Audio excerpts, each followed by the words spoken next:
Oh boy, I don't even know how to start this video. Alright, Gotham Knights, episode 1. It's a mixed bag, is what I would say. That's what I'm gonna say. It's a mixed bag. It's mostly not great, but there are a few things. There are a few things that I'm curious about. So let's talk about that. First of all, before we jump into this, I think there's a big thing we gotta talk about. There's a big visual issue with the show. Why does it look like this? What happened to the color grading on this? Where did all the color go? It's gone. I know it's Gotham, but like, this just looks flat. This whole, visually, it just looks flat. I don't know what happened when they were doing post on this. I don't know why they made it look this way. I think it's supposed to look like gritty and like dark because it's like Gotham, and like Gotham is like a gritty, dark place, but it just looks boring. That's what it looks like from a visual standpoint. Now the show itself, well, I wouldn't say it's boring. It's interesting. It's weird. As someone who's read a lot of DC comics and loves Batman, Batman's probably one of my favorite superheroes of all time. I don't know why this show... I know why this show is happening. Money. Money is, I think, why this show is happening. But I don't know why they made some choices here. Now, I am curious to see where it goes, because I think they are trying to go somewhere with some of these things, and I'm hoping it goes to some interesting places and not some very atypical places. But, of course, as with anything, we'll have to watch to find out, which is what I'll be doing. So don't worry, you don't have to watch if you don't want to, but you can join me if you want so we can discuss. Because I'm going to be watching this. I said I'd do it. I'm going to do it. Alright, episode 1. And let's start off with the beginning, shall we? So, we learn about Turner. So, Turner, who doesn't even have the same last name as Bruce Wayne. No, what's his name? His name is... What's his name? Turner Hayes. Turner is Bruce's adopted son, who he saved, and he adopted him, I think, is what kind of is supposed to have happened. I'm wondering if his origin story is going to actually be tied to Bruce's death. Like, something about his past is going to be linked to Bruce's death. I'm betting that that's a thing right now. I'm not sure. I kind of hope I'm wrong about that, but we'll wait and we'll see. So we start off in this episode with Turner talking in voiceover about hiding behind a mask. At the time, he's wearing a fencing mask. He then takes off the mask to reveal his face. And I kid you not, finished the line in my mind. He literally talks about taking off the mask and realizing who you really are. And I guessed the end of that line, and I was right. It was pretty cringe, I'm not gonna lie. And then we're introduced to Turner's best friend, Stephanie. Stephanie, I thought was an interesting name. Obviously, I'm thinking Stephanie Brown. I'm thinking spoiler, Batgirl. And I think that is who that is supposed to be. She definitely kind of has a look to her that looks like Stephanie from the comics. And I think that's who she's going to end up being by the end of this. Or an alternate version. Which I'm not going to lie, I actually really liked Stephanie in this. Stephanie is played by Anna Lore. And yeah, I thought she did a really good job, actually. I enjoy her in this show.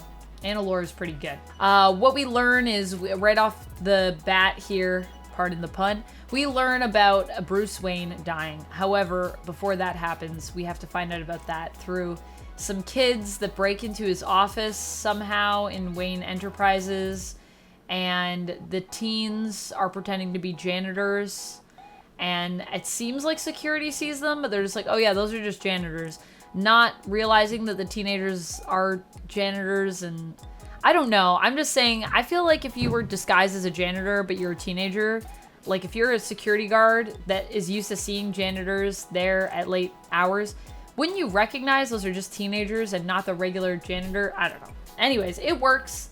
They get through. They get into the office. It apparently is Duella's plan, which is why she's here. She's also here to say the line that we saw in the trailer, which is one of my least favorite lines of this episode. This place looks like a museum. Had sex with a bank vault. So I was like, why is she even here? What's the point of this character? And then she reveals this was actually her plan. So Okay, she's the plan maker. It also seems throughout the episode like Duella actually can fight pretty well. So, okay, Duella has some things. She's got some things going for her. I do also like her backstory, which we find out about a little bit later, which is basically she is the Joker's daughter, but her dad left her and her mom to basically be with Harley Quinn and go be the clown prince of crime. And so she actually hates her dad. And I think that's actually, I don't know, I kind of think that's a little bit interesting. This version of the Joker's daughter who like does not want to be associated with him. Though she does seem to be fine with being a criminal. So you'd think if she didn't want anything to do with her dad, maybe she would go the other way.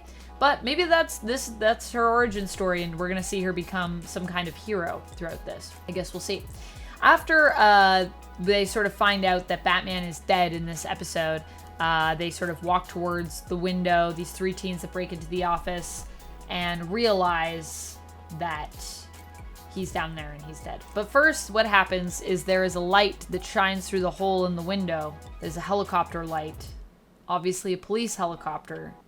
And they decide we should probably walk over to this big hole in the window where there is a light from a helicopter shining through and lean out and look down. Oh my gosh, it's Bruce Wayne down there. And he seems to have been Batman.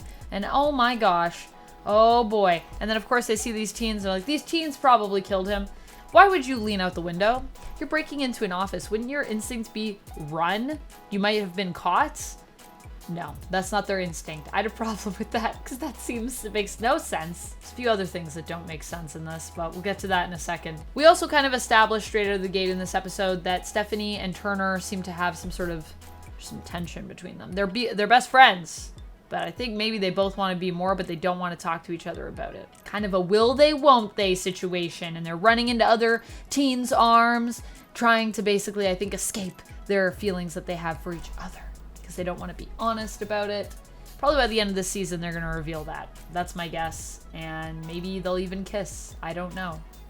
I don't honestly really care about it, but maybe I will care more as the show goes on. I do think it's interesting that we sort of find out in this, like after Turner finds out that, you know, his dad is dead, that he didn't know that he was Batman. And I think that's an interesting idea because it makes me ask, why would Bruce not tell him? And his anger and his grief that he's dealing with, I think is interesting. Surrounding, you know, his dad is dead, which is upsetting him. But then he's also like, oh, but also like, did I even really know my dad? Like my dad lied to me. So it's like, you know, you're sad, but you're also like kind of pissed that you never really got to know who your dad was. Yeah. Then they're also talking later though about like Turner doesn't want to accept that his dad was Batman. He's like, no way is my dad Batman. I don't care who's telling me. I don't care if Harvey Dent is telling me. Who honestly, Harvey Dent in this, I'm gonna be honest, he seems more like Jim Gordon. So I'm waiting for him to become more Harvey Dent. Other than, I don't know, I think he's gonna be Two-Faced. But hopefully he's more Harvey Dent than Jim Gordon. After a few episodes. I do like this actor. This is the same actor that they used, Misha Collins. So yeah, I'm hoping that we see more Harvey Dent than kind of Jim Gordon, but we're calling him Harvey Dent as the time goes on. I guess we'll see what happens. With that. But after basically Harvey tells Turner, you know, yeah, your dad's Batman, Turner is struggling to accept this. And he's like, no, because I would have found the Batcave. I've never found that here. It can't be that well hidden. In the same scene where he's saying it can't be that well hidden, they find the Batcave, him and Stephanie. There's like drips under the wall and they look at it and then they go over and like touch a thing on the wall or on, there's like a pedestal or something and then, woo, it's the Batcave. Ooh, we found it. Literally, were you not just saying how hard this thing would have been to find? You've never found it. You've lived here for years, never seen it. All of a sudden, it's in the room that you're having this conversation in? Really? Really? Really? No, I don't like that. I think that's a little ham-fisted, and I personally would have actually preferred if this episode was just about Turner finding the Batcave, and it was about him dealing with his grief and his anger, but and this is something the review that I was reading before I watched the show said, is that this show kind of struggles with like the interpersonal stuff mixed in with the superhero business. Now I do find the superhero business to be ultimately more interesting than a lot of the interpersonal stuff, but that's just because a lot of it feels rushed through. Like it feels like we're rushing through that so that we can get to these plot points that are superhero-y to like be like, ooh, look at the Batcave. But really, if you want to make Turner an interesting character, give us time to get to know him. Make him interesting. Don't just make him, oh, he's Bruce's adopted son, and like, what are his traits? I don't know. He seems kind of angry. Like, what's happening here?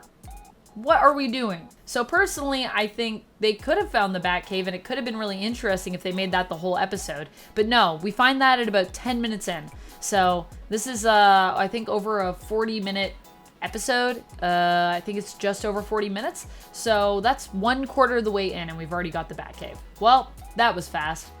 So when they find the Batcave, basically Stephanie is like, hey, maybe I'm like I guess a master computer person, so we can figure out this computer and use it to access the banks, and then try to find out who deposited the money into the killer's accounts. Because if we find out who gave these 3 teen kids that we're accusing of killing Batman, even though they're just 3 teenagers, Batman, the world's greatest detective, I'm sure it was these 3 teens.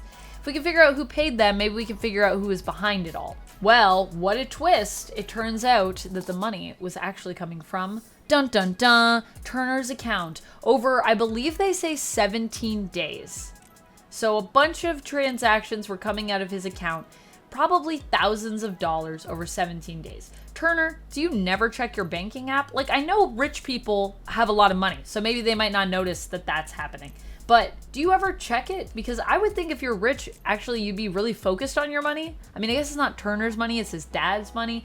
Why does he have that much money in his account? Because he's Bruce Wayne's son? How did you not notice? I don't know. It just seemed unreasonable to me, but maybe it's not because he's rich. So maybe that's our excuse for that. And hey, you know what? Fair enough. I've never been that rich, so I don't know. Maybe that's normal. If you're rich and you're watching this, tell me. Would you notice if someone was stealing thousands of dollars from you? Or is it plausible that you might not notice that? Let me know. So then we kind of think, oh my gosh, Turner is obviously, he could be the killer. Now, in between this, something I'd also like to touch on before we move on to the plot of Turner potentially being the killer, which is also, honestly, a ridiculous theory. But hey, you gotta follow that money trail. So, sure. We have a funeral that we go to for Bruce, and we learn Turner is from Burnside. We learn that the people of Gotham are like, well, I guess we're screwed because there's no Batman now. Even though you have a police force, you have Gotham, you have the GCPD, okay? But I love how in and this isn't just this show, this is everything. Every time Batman's gone, it's like, well, who will protect Gotham? I guess we're just screwed. Meanwhile, the GCPD and all the men and women that work there are probably like, I mean, we're here trying, but okay. But I guess we just accept that the GCPD are always super corrupt, so they're not gonna really help us. Which, I mean, fair. I mean, also, it's 2023. I can kind of see why that could be a real thing. And at the funeral, we also have Turner who gives this, like, sort of eulogy, this speech. It is so just not compelling to me. Like, it's just not very well done. There's no emotional connection that I have here. It really makes me wish we'd gotten to know Turner more in this episode, because then I actually think you could have this speech, have the funeral in episode 2, and have it actually be really moving, because we like build up the characters. But nah, there's just a eulogy that's given, and it fell really flat for me. Some other things we learn about Turner in this episode that we learn about the Waynes. The Wayne Hayes, because I guess Turner kept his last name. I don't know why he's not a Wayne. Anyways, he has his own butler, so like Alfred does exist in this universe, FYI. Alfred, he exists. Do we get to see him? No, we do not get to see him. Do we get to see Bruce Wayne? No, he's dead at the beginning, and he has this terrible mask on when they find his body. No, instead we get Cressida. Cressida is Turner's butler, I guess, and she does not have a great British accent to me for some reason. I don't know why, but her British accent sounds off. We don't really know that much about her. I miss Alfred, and I wish Alfred would come back, but we have Cressida, so I guess we'll see if she's good. We only meet her a little bit in this, so I can't really judge her yet. She might actually be amazing, and I hope she is, because I'm really sad that I don't get Alfred. So, Cressida, you got some big shoes to fill. There is a fight that also happens when Turner goes back to school before he ends up, being accused of potentially killing his own adopted father. where he gets into a bit of a row with Stephanie's lover, this other guy, and basically this other guy just says like, oh, now that people know that your dad was Batman, it must be a relief for that to be out because you probably were sitting on that secret. And Turner's like, actually, I didn't know. And he's like, really, you didn't know? And this makes Turner mad because it's preying on like his emotions of feeling insecure about not knowing. And he like literally like gets up in this guy's face and is like gonna like, they're gonna like fight. And I'm like, what are you guys even fighting about? Like this guy just made a comment thinking, maybe even thinking this was a fine comment to make. I mean, he doesn't say it that way, but what are you even fighting about? What even is happening? They're teens, so they must fight. They're teen boys. They're adrenaline. They must fight. It's just ridiculous to me. It's just ridiculous. So we get the teens are interrogated as well before Turner gets in there, and we get to learn a little bit of their backstories. Duella, we learn about her, Joker's daughter. Okay, got it. Obviously prone to violence. She like basically shot her own lawyer in the knee or something like that. I was a lawyer once until Duella Dent shot me in the knee. Harper Row, we learn her backstory. It's also dropped that she's bi. Negligent father who potentially mistreats, well, actually I think it's pretty much established is mistreats his kids like terribly. Their mom died and then their dad started basically picking on them. And it's also dropped just casually that she's bi. That kind of just dropped into the conversation. I don't know if it's actually relevant. I think it's relevant to the fact that that's why like her dad is mistreating her, because I guess he doesn't like gay people. I guess that's why. But then I was like, wait a minute, if this is Harper Row, who is Bluebird in the comics, who I know of, and if her brother Cullen is with her, then I thought her brother Cullen was the gay one, but then I was like, oh, maybe like Harper is also gay, or maybe like they switched it so like she's bi. I don't know what her sexuality is in the comics, so forgive me if her sexuality is actually bisexual. I didn't know that, but I thought they were just flipping the script. But then no, Cullen is then next established as being trans, which is fine, but I'm just like, that's a lot. I feel like we could have done one or the other, or just front load maybe with Cullen being trans and then like later establish that Harper is bi. Like I don't think we needed to do it all in these interrogation scenes. It just felt like a lot right off the start, where we could have just gotten to know Harper over time. Or Cullen. I don't know if it needed to come up in the interrogation at all, but here we are. It did. It's established. Episode 1. Episode 1, look at us. We're diverse. Look at these gay characters. So they end up taking in Turner as well, because now they think Turner's paid these three. And what do they do? Well, one, they do a very slow-mo sequence of him getting arrested. Then they put him in the same jail cell as the people that potentially murdered his dad. That he potentially, I guess, hired to murder his dad. Either way, it seems like not a great idea. And I know this is the GCPD we're talking about, but even with the GCPD, who approved this? Did anyone tell Harvey Dent? It just seems bad. So they immediately get into a fight. Although we later find out this fight was staged so that they could, I don't know, get taken to Blackgate so they could escape. That was their whole plan, which they do actually. They're pretty successful, but then they get held up at gunpoint by other officers that come, and Turner basically convinces Duella to not shoot them because that's not what his dad would have done, because his dad was Batman. Thankfully, that was a bad idea, by the way, because the GCPD are totally in on this because they're super corrupt. So, of course, Carrie Kelly comes in and saves the day. And actually, I will say this. I really like Carrie Kelly. Why is Carrie Kelly credited so low here? Carrie Kelly is played by Zavia Zirali Robinson. And actually, I really like her, Carrie Kelly. I thought this was really cool. And I didn't make any other notes for the last little bit because I was actually watching it and enjoying it. And we basically find out that the Court of Owls are the ones that really run the city. And somehow they might be involved. And Duella says a little thing that she heard when she was in Arkham, which is established now, about the Court of Owls. And that's where we end the episode. And I will say I'm intrigued by a Court of Owls tie-in. I think Court of Owls is super cool. I like Carrie Kelly. I like Stephanie. The rest of it, but I guess we'll see where it goes. And there's definitely some stuff that just rushed through. Like, take your time. All of this could have been like 3 episodes, not 1 episode. Yeesh. Jailbreak could have been the 3rd episode. So for me, it would have been find the Batcave, funeral, breaking out of jail. But no, all 1 episode. So I guess we'll see how fast this moves and if I can keep up. Ah! All right, this recording has been almost as long as the episode, so that's enough. It's enough out of me. I'll see you for the next one. This will probably be edited down shorter, I hope. Oh goodness, I'm so sorry this is so long to my editor. I'm so sorry, forgive me. And until then, friends, stay nerdy. Bye!